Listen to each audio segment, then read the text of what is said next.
Okay, thank you. So welcome everyone. This morning, New York time. So we have a presentation from Miluse from MarineTraffic. So we will reserve a question and answer at the end. And Miluse, the floor is yours. Thank you. So many thanks to Maki, to Anne-Christine, and to the UN Task Force for the invitation to present this use case. Also to the attendees that join remotely. This is a use case that MarineTraffic has worked on collaboratively with the Finnish Meteorological Institute and Universidad de Las Palmas de Gran Canaria.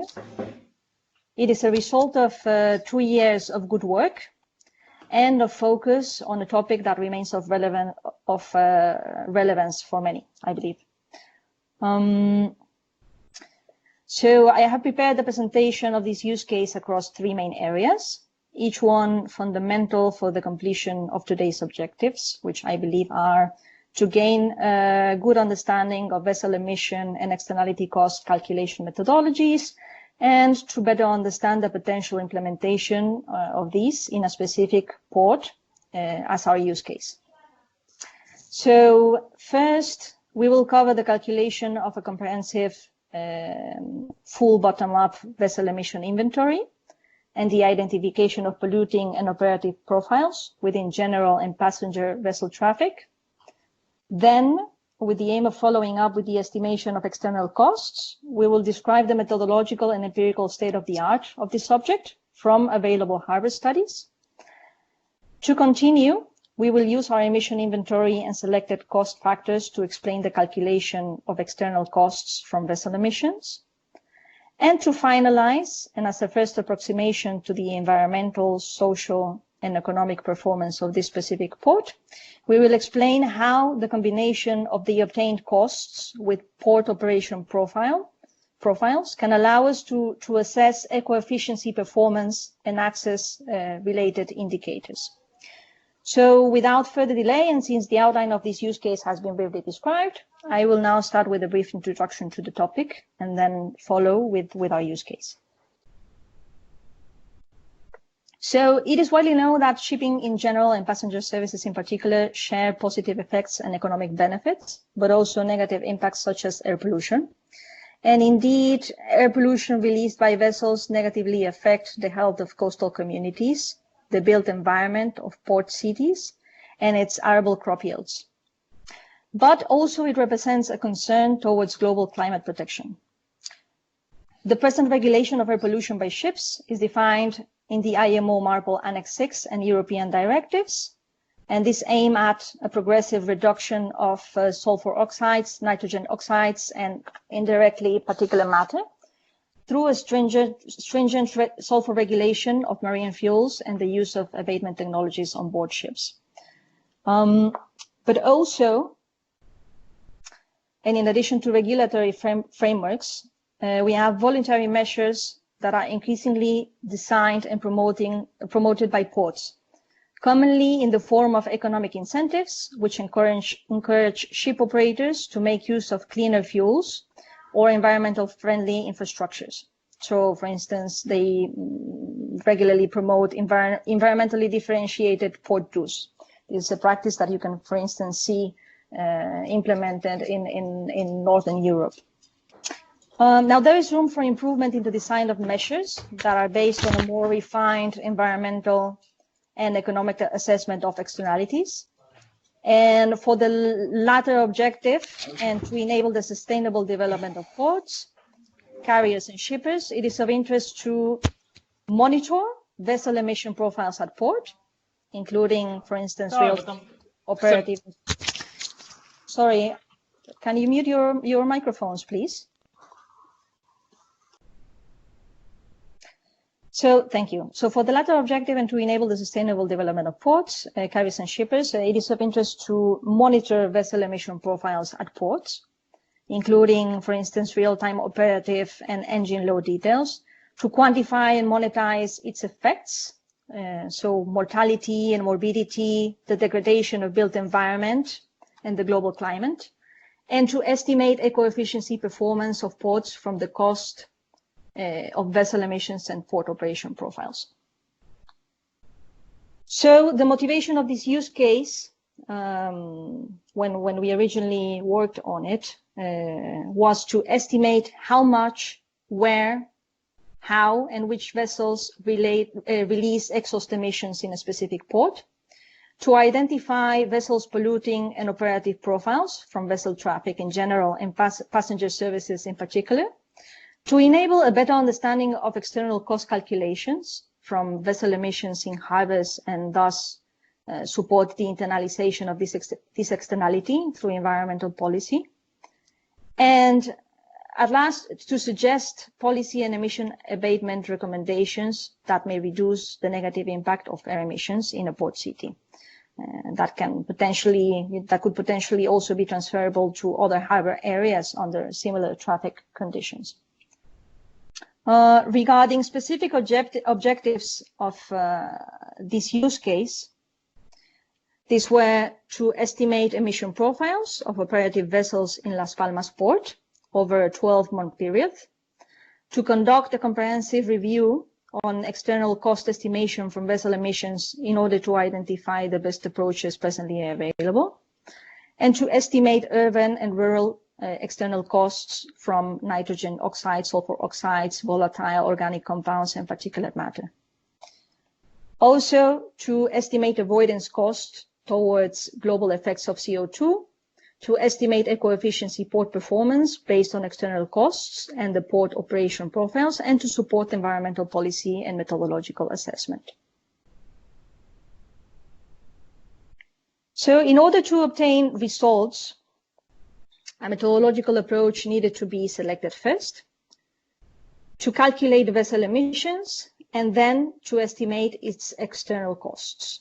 In the calculation of both emissions and costs, a top-down approach relates to the use of economic aggregated variables, as you can see in the chart, in what's described in here and the chart on the right, while a bottom-up approach relates to the use of refined and disaggregated information that is mostly based on technological performance.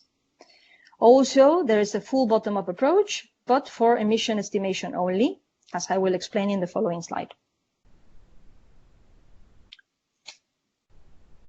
So more specifically, and in the estimation of vessel emissions, a top-down approach is based on fuel sales, and it is used when no refined traffic information is available. So this is something commonly done in regional case studies. Then we have a bottom-up approach, which is based on traffic information, either based on vessel tracks that you can obtain via the AIS, or port calls that you can obtain via the AIS or via port authorities directly.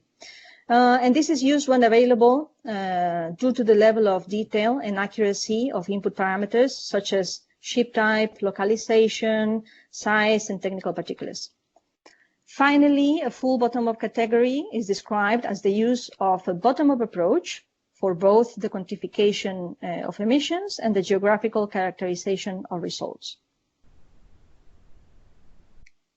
In the case of external costs, a top-down approach uses cost factors that result from bottom-up studies and are available per country or region. This results on average costs per pollutant, but does not allow further differentiation. On the other hand, a bottom-up approach follows a causal chain of relations that start with the emission of pollutants and finalize with a detailed estimation of marginal costs.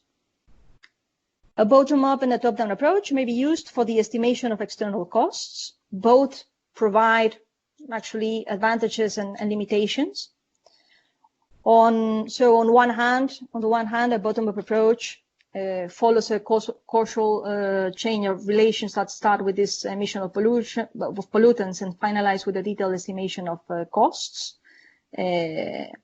but commonly implies costly and complex scientific evaluations. And on the other, a top-down approach estimates the external costs by using cost factors from bottom-up studies, and this results on average costs derived per pollutant, and it will not allow further differentiation.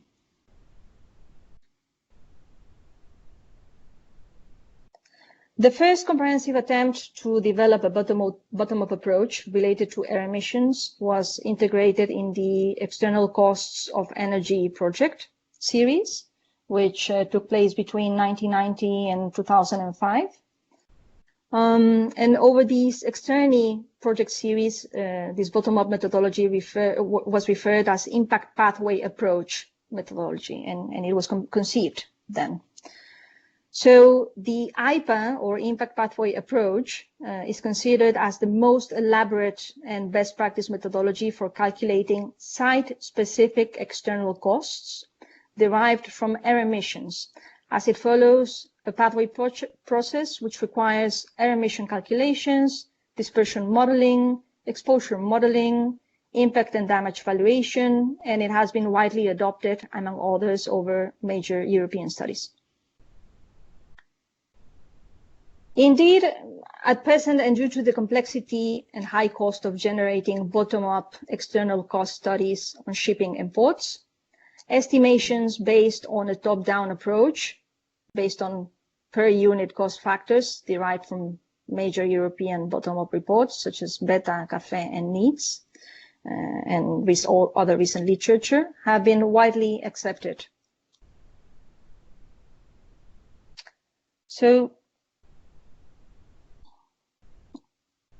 certainly, and as seen in the present table, literature on derived costs from air emissions in shipping is sparse and mostly follows a top-down approach based on cost factors from Beta, CAFE, and NEEDS. From the 9 papers identified, 7 are one harbor case studies. So case studies for Venice, Piraeus, Bergen, Kaohsiung, Yangshan, and Las Palmas. At least this in the review that we did back then. I have included some more recent literature for you to address at the end of the presentation. Okay. And 2 of them comprise regional assessment of ports, so for Greece and Spain.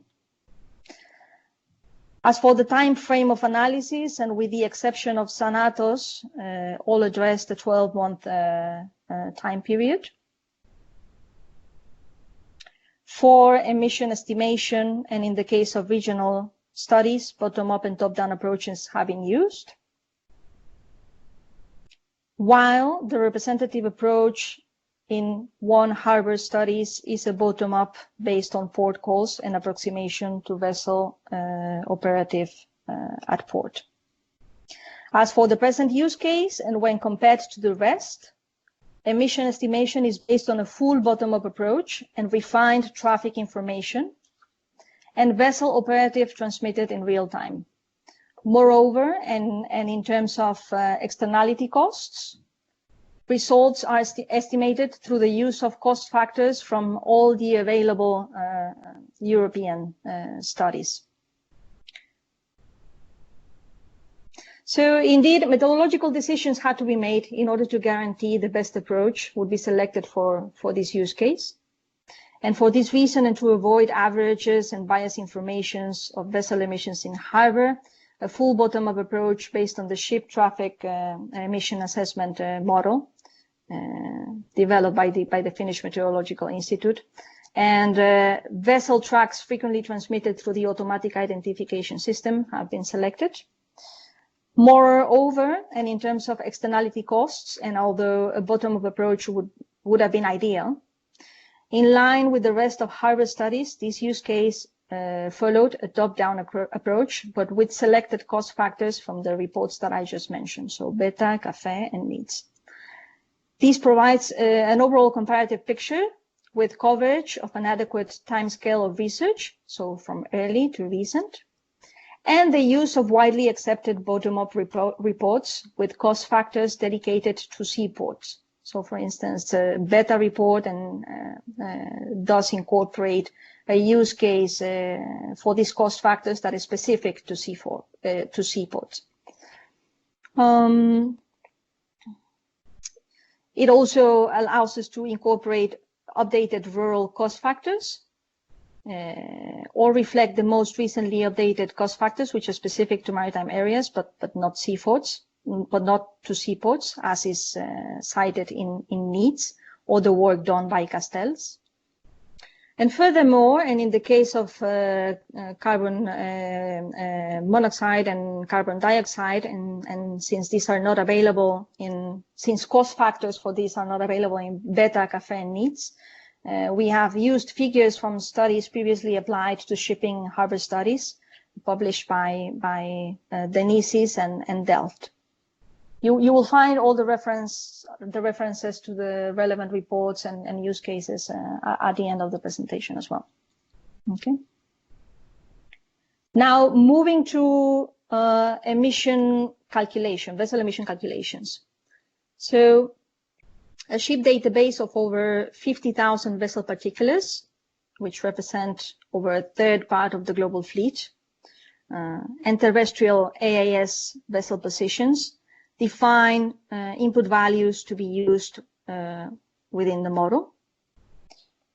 A model that calculates emissions by considering real-time speed and routes of individual vessels, emission factors of a particular vessel type, size, machinery type, and operative mode. So if the vessel is navigating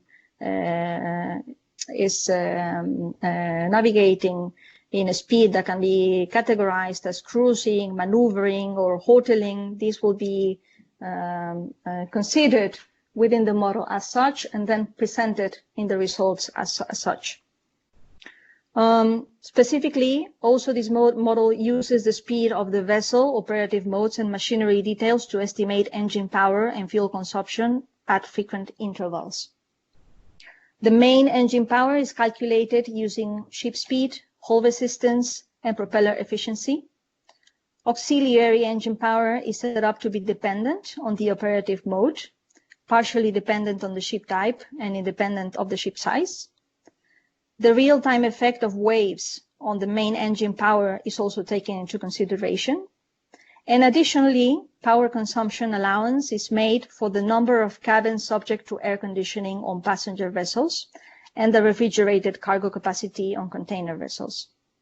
So basically, if we are calculating emissions from the operations of a cruise ship that consumes a particular amount of fuel when at anchor, but while maintaining the auxiliary engine on for the operations, the overall operations of the ships and air conditioning and the maintenance, the good maintenance of passenger services, this is also incorporated within this model.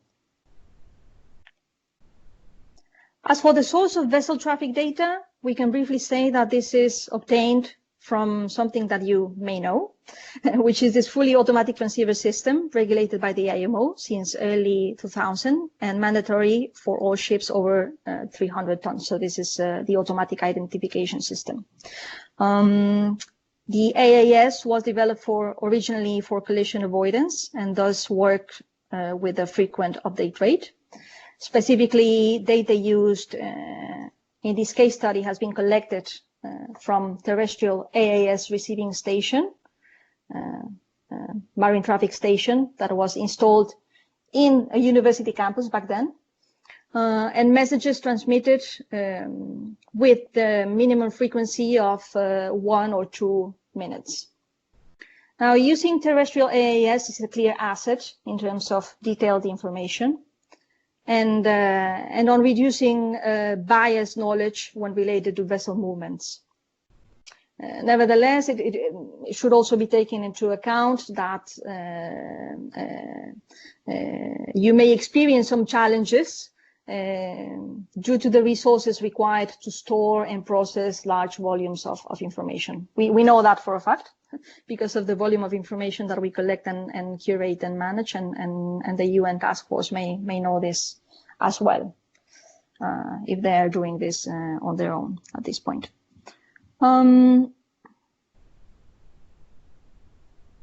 Now, in terms of the technical data of vessels and its source, this has been accessed from an internal database obtained from IHS Fairplay, from engine manufacturers, from local authorities and ship owners, actively collaborating with the Finnish Meteorological Institute. Data fields include build year, hull type, engine setup, abatement technology installed in ships, so scrubbers, for instance, if they are there, and many other technical and capacity details that support the more precise modeling of vessel emissions. So why have we chosen the steam to address vessel emissions in this case study? Well, the answer is simple. Previous methodologies known as top-down methodologies estimate the vessel emissions from averages, so average distances, average fuel consumed, average speed, and fixed emission factors without distinguishing from individual profiles, engine loads, or vessel operations at ports. And with the steam, we had the possibility of integrating individual inputs of vessels. On the one hand, speed and location, which are transmitted automatically from each vessel in an update rate of every 1 or 2 minutes. And on the other, technical configuration and expected performance according to individual details such as engines, propellers, hull architecture, friction resistance, and weather details, resulting in an output of gases and particles associated to local and global impacts. Also, because so far this is the most comprehensive model in literature, constantly referred by international organizations such as the IMO and EMSA. And indeed, and in addition to its use in the latest, well, I'm not certain if it's the latest now, it was the third IMO GHG report back then, where this model was used. And in collaboration with EMSA, the steam model was considered to support the current EU monitoring, reporting, and verification regulation, which requires vessels calling EU ports and within EU journeys to monitor, report, and verify CO2 emissions.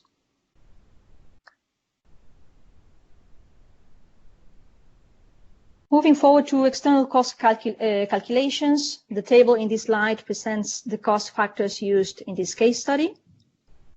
These include, in the case of nitrogen oxides, sulfur oxides, volatile organic compounds, and particulate matter, urban and rural cost factors from beta, rural cost factors from CAFE and its 4 sensitivity scenarios, and cost factors from needs. Also, and in the case of carbon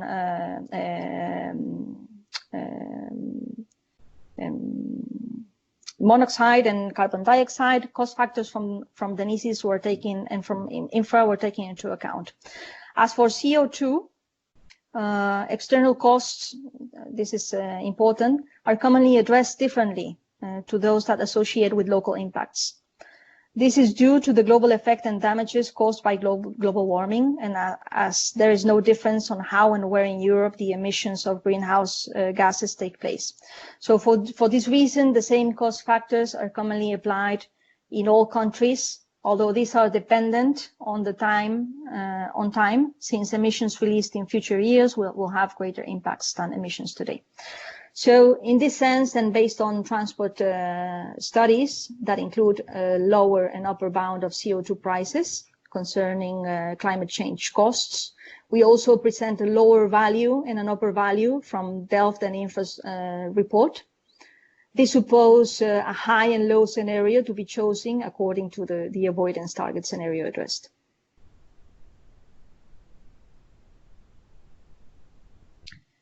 Now, in order to calculate external costs from shore emissions, BETA suggests a straightforward process that includes to estimate and put together urban and rural externalities when calculated with its cost factors. One moment. Also, it has been stated by Castells that rural cost figures from BETA underestimate real cost. Thus, it suggests to maintain the estimation approach from BETA, but use rural cost factors from CAFE instead. On the other hand, there are no urban and rural cost factors in needs, but unique cost values, which are, with the exception of particulate matter, relatively similar to BETA and CAFE. Based on the latter, estimations of nitrogen oxides, sulfur oxides, and VOCs and PM include external costs exclusively estimated from beta, exclusively estimated from needs, and also from the addition of rural cost factors from beta and rural cost factors from CAFE. So here we have the cost factors that we have incorporated with the different reports available. Now, eco-efficiency. Eco-efficiency indicators are considered as a valuable tool to promote sustainable development, and its use is based on the concept of creating more goods and services by reducing the related environmental impact. These are measured as the ratio of the economic impact and products of services, so externality costs, and its production value, such as port profiles. This way, indicators may add more value to products and services, generating less pollution through environmental, economically efficient procedures. Eco-efficiency indicators are commonly used to measure and manage green growth. And this is by comparing environmental and economic performance among different economic sectors, by identifying policy areas for improvement in achieving economic benefit, and by tracking eco-efficiency trends over time. The present use case estimates eco-efficiency indicators, so port totals and by shipping subsector, with the aim of providing organizations such as ports, firms, and governments with a practical tool to measure their performance in the context of eco-efficiency.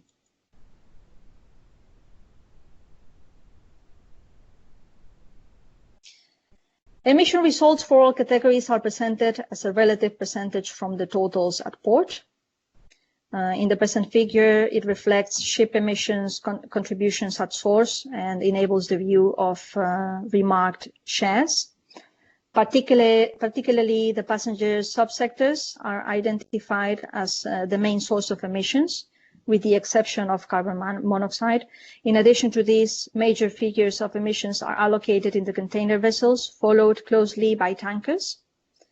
And moreover, this figure shows that over 35% of sulfur oxides and 30% of particulate matters results from the passenger sector, while almost 50% of the resulting nitrogen oxides, carbon monoxide, and carbon dioxide derive both from passenger and container ships. Also, there are differences among operative times, comparing the passenger vessels to the rest. It should be noted that as these are significantly low, while cargo, container, and cargo categories together represent almost 45% from the total activity of vessels at port. However, and when the profile is observed by a type of operative, the role of cruising is clearly representative for the passenger sector, while cargo, containers, and tankers reflect a rather balanced mode of operation. Now, on the other hand, the activity levels of other and unknown categories are noticeable, specifically when compared to the relative low emission share. And the explanation for this might rely on the small-sized engines and low demand of energy from leisure navigation.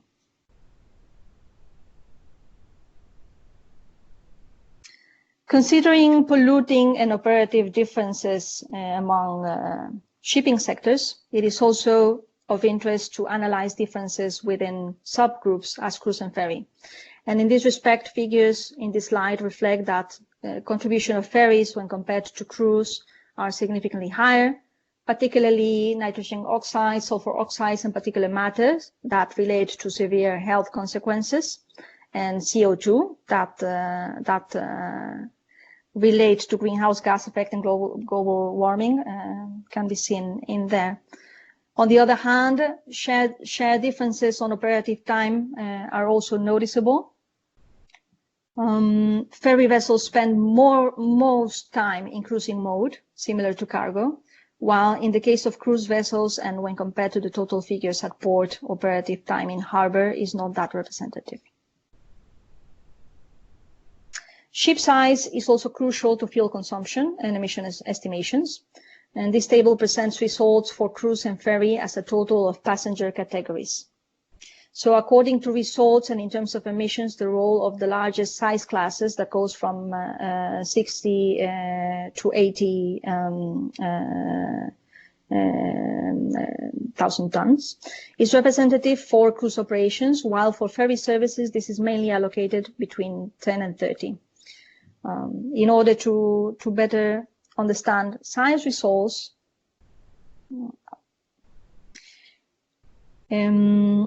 it is noticeable that in terms of pollutants commonly related to local effects, the largest share of results is attributed to ferry vessels between 10 and 30, and cruise vessels with a gross tonnage between 30 and 45 and over 80. On the other hand, emissions related to global effects allocate mostly under the largest classes of cruise vessels and ferries between the gross tonnage of 10 and 30. Regarding the operative details, and when compared to the totals of the passenger share, and you can see this on the right, each subsector has its own particularities. So that is that cruise vessels spend more time in hoteling, 89% of the time, than ferries, 81% of the time during the year, being results opposite when referred to cruising, so 9% for cruise and 17% for ferries. Operative profiles of vessels are consistent with the overall nature of the passenger subsectors. This means cruising and hoteling shares derive from loading and unloading operations and waiting in harbor areas, while passengers go ashore in the case of cruise. Now, in the case of ferries, tight schedules, frequent services, in the case of ferries, this relates to tight schedules, frequent services, and a low turnaround time at port.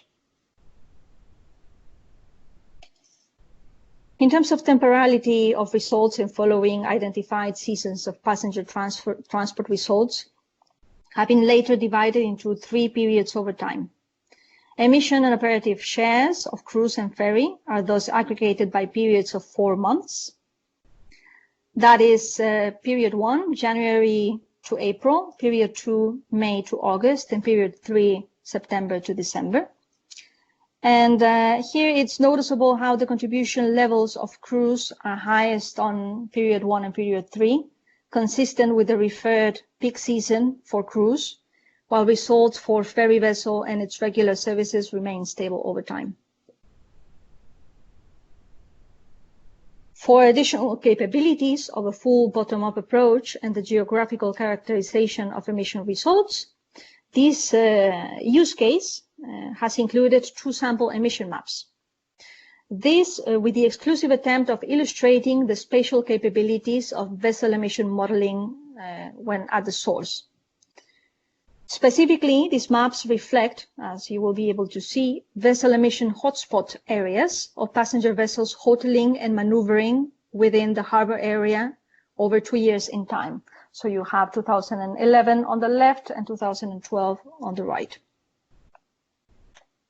If we zoom in the picture, and when looking at 2011, the main berthing area at port and the emission hotspots are easily recognized within the circle marked with an A. These relate to passenger service quays and are closely located to the city beaches of Las Canteras and Las Alcaravaneras, also to El Muelle shopping mall and to the seafront promenade used by many to exercise and commute over densely populated areas around Santa Catalina and the old town area of Vegeta.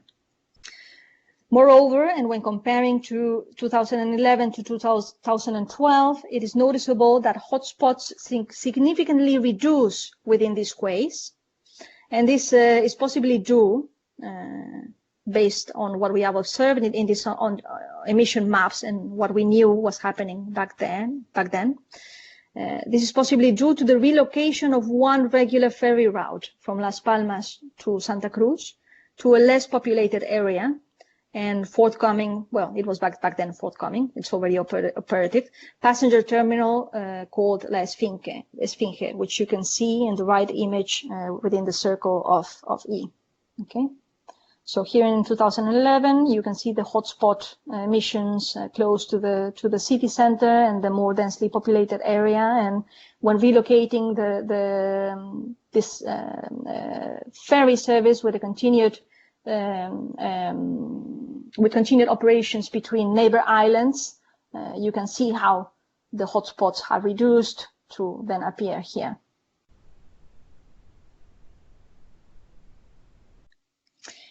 Emission results shown in the second plot are also calculated by the STEAM model, but in a second one.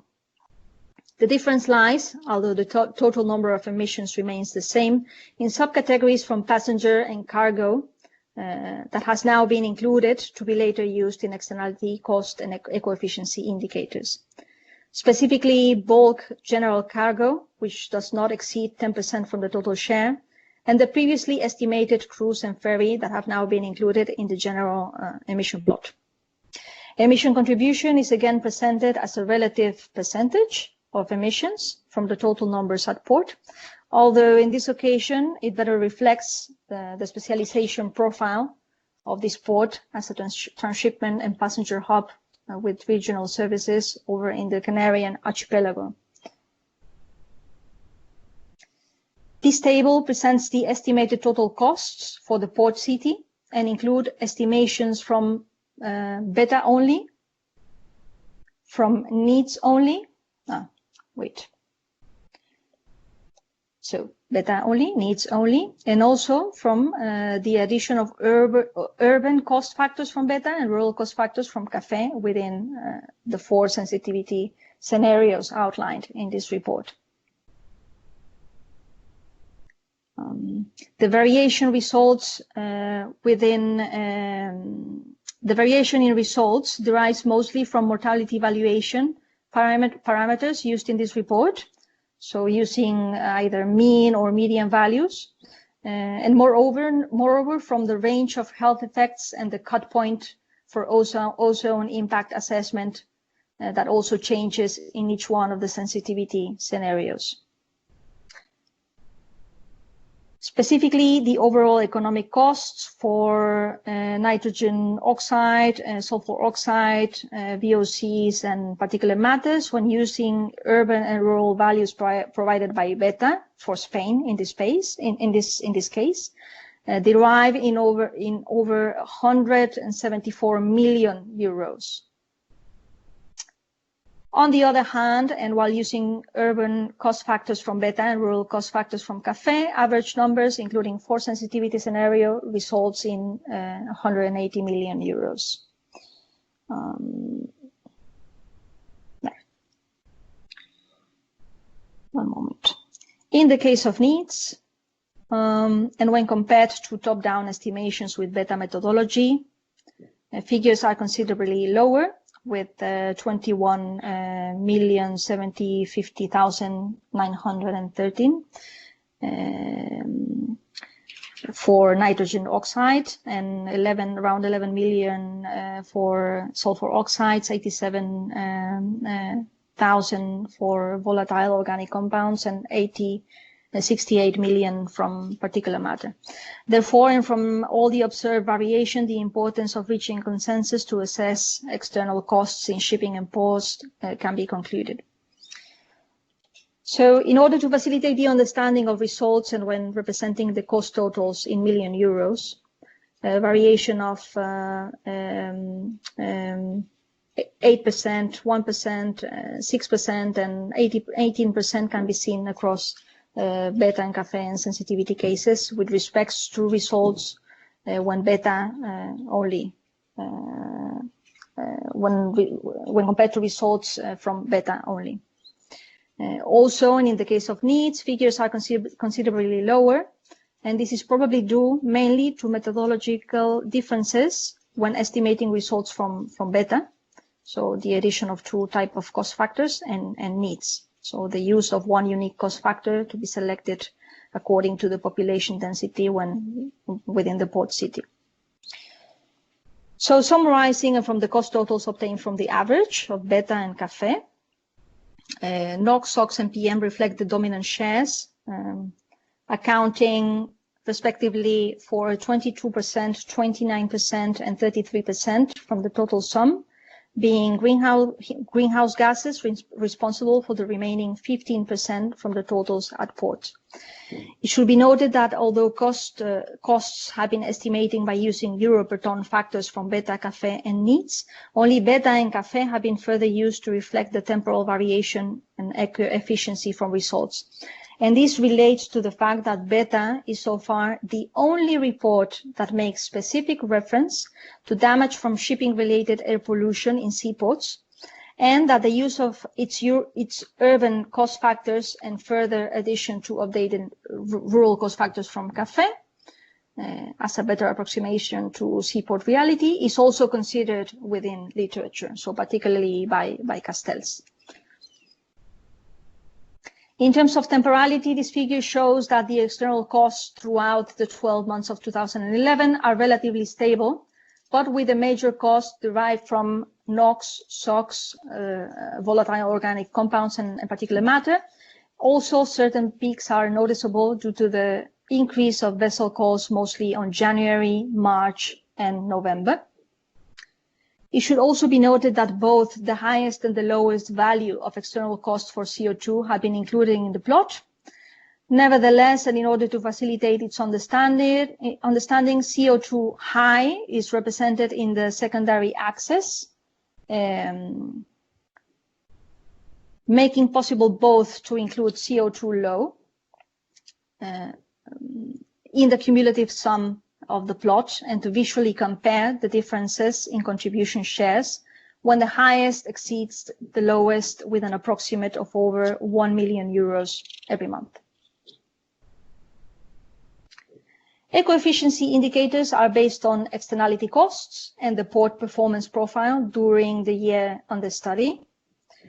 Results describe indicators per passenger, per tons of cargo, ship calls, and port revenue, and obtained totals within results of local associated impacts. Impacts reflect 48 euro per passenger, 4,960 euro per 1,000 tons of cargo, and 19,822 euros per ship call, as 3,656,463 euros per million euros of port revenue.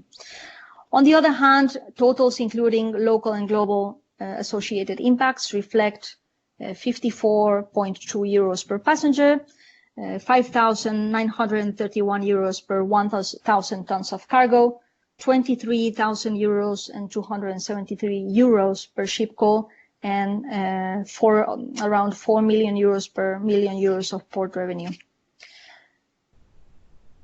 Now, aggregated eco-efficiency indicators may not be a suitable reflection of what happens in each subsector, and important differences may be obscured.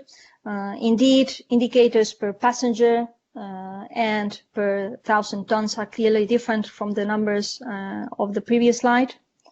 I don't remember. Yeah, there. For instance, and when disaggregated by passenger subsectors, eco-efficiency indicators of the ferry reflects the highest and thus the less eco-efficient figures when compared to cruise. Also, and in the case of cargo categories, the most eco-efficient category is general cargo, followed by container, rest, tanker, fishing, and bulk categories, respectively.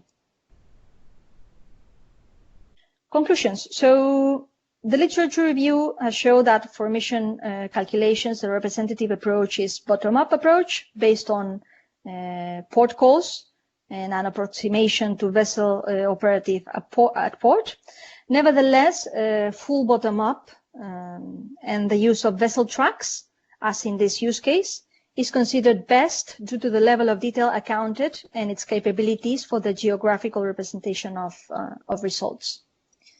As expected and in line with the other studies, passenger, container, and tanker sectors are the ones that release more emissions by operating less time at port, and the rest of the fleet represents an overall that does not exceed 7% from the total share at port. From passenger subsectors, so cruise and ferry contributes with the largest share of emissions associated with NOx, SOx, and particulate matter and global effects, so CO and CO2. Emission maps confirm the location of hotspots in berthing quays assigned for cruise and ferry operations, suggesting positive effects through relocation of passenger services to less populated areas. And the use of a full bottom-up approach to quantify results of vessel emissions and derived external cost could be encouraged, as this can benefit the quality of input information needed for policy design and overall enhancement. Now, the use of a top-down approach, as done in harbor studies so far, is suggested and widely accepted in literature. Thus, when calculating external costs, every study, including this use case, followed a top-down approach. In addition to this, and in terms of results, we'll just summary bullet that describes how, from the external costs obtained from the average of beta and CAFE, NOx, SOx, and particulate matter reflect the dominant shares, accounting respectively for the 22, 29, and 33% from the total sum, being greenhouse gases responsible for the remaining 15% from the totals at port. And in average, the approximate cost per person living in the port city has been estimated at 554 euros. Aggregated eco-efficiency indicators may not be a suitable reflection of what happens in each subsector, and important differences may be obscured, as we saw before. So, for instance, from the passenger subsectors, eco-efficiency indicators for ferries reflect the highest figures over cruise, and in the case of cargo categories, the most efficient category is general cargo, followed by container, rest, tanker, fishing, and bulk categories, respectively. Now, in terms of policy recommendations based on this use case, we have outlined the following. So, seek for sustainable measures towards the largest contributors of air emissions at ports. In this case, passenger shipping and ferry operations in Las Palmas. Specifically, the consideration of green ship promotion programs were suggested in order to mitigate harmful impacts. In addition to this, eco-efficiency indicators were suggested as a tool to measure environmental, social, and economic performance at ports. And the use of eco-efficiency indicators by subsector was encouraged, as this better reflect what the real responsibility of each subsector is in terms of emissions. We have also outlined addressing the relocation or potential relocation of passenger services as an alternative to reduce negative effects of air emissions and operative time at port near densely populated areas. So, for instance, relocating emissions from hoteling and maneuvering operations of cruise vessels and cruising operations by ferries to a different area that is less close to densely populated quarters. Also, we have motivated feasibility studies for the installation of automated mooring systems, LNG port infrastructure development, and onshore energy services, prioritizing berthing of shipping sectors or subsectors with the highest share of responsibility in exhaust emissions. Also, a dispersion, exposure, and impact assessment was strongly motivated. In terms of future work, this use case encouraged the collection of emission information to design incentive instruments based on actual operative and polluting profiles. In addition to this, an integrated assessment, so the IPA methodological approach that we mentioned before, of external costs and dedicated purely dedicated to shipping and harbor emissions related by vessels. This to result in cost factors and scenarios that can be increasingly more refined in the port and maritime sectors. So we are about to finish. In addition to this, we motivated an integrated assessment. So following the IPA methodology, but specifically to vessel emissions in Las Palmas Port, which is of course costly and maybe not viable without external funding. But still, you know, we have stressed the best way forward for a proper assessment. And at last, and since additional sources of emissions at port were not included in this use case, so we have only included sea-based activity, not land-based, we suggest future work, the improvement of future work by incorporating land-based sources of information and emissions, and incorporate as well the derived effects not only in general within the port city, but specifically on sailors and maritime professionals working in the harbor area. So this is it from my side. I have incorporated some slides with recommended literature that I personally have found very useful, and I think you will as well. So 2 slides for vessel emissions. So literature relevant to vessel emission calculations, or you can gain a better understanding of vessel emission calculation methodologies, including the steam model and many other models being developed out there based on these 2. Okay. And in addition to this, I have incorporated other 2 slides with literature that in this case is more relevant to that better understanding of the calculation of externality costs when you already have vessel emissions. You have the references to the reports that I mentioned in here. Okay.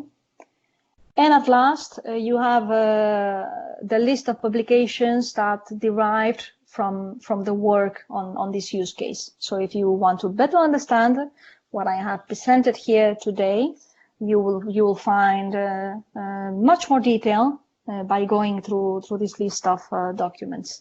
If you cannot access publications easily, please let me know. I may be able to facilitate the reading of at least a group of them. That's it. Thank you. Room for questions now, I think. Yes, thank you, Miluse. So I think it's really a good case on how we can use available informations to calculate an environmental impact. So I will open the question to the floor. If anyone want to ask questions. Hello, this is Michael from Statistics Poland. Yes, it was a very interesting presentation. Congratulations. I have one question. Can you say something more about the vessel database that you use to determine ships' emissions? I mean, ship parameters, for example, engine power. And the second question is, your database generated based on Lloyd's registers? Well, on the one hand, there's the database that we as MarineTraffic manage, and on the other hand, you have the database that was used in this, that was incorporating to this use case. Just give me a second.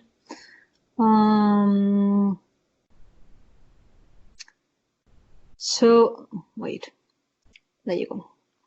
Okay. So this is what depicts the input and the output information. Okay.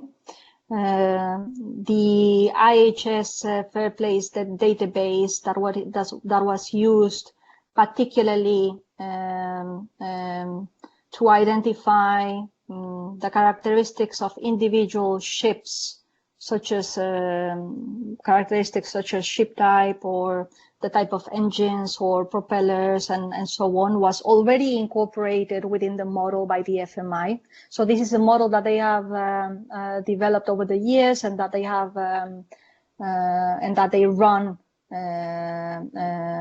in Java, I believe. All I know when it comes to the actual calculations, although you can have a closer look of what information fields the model actually entails.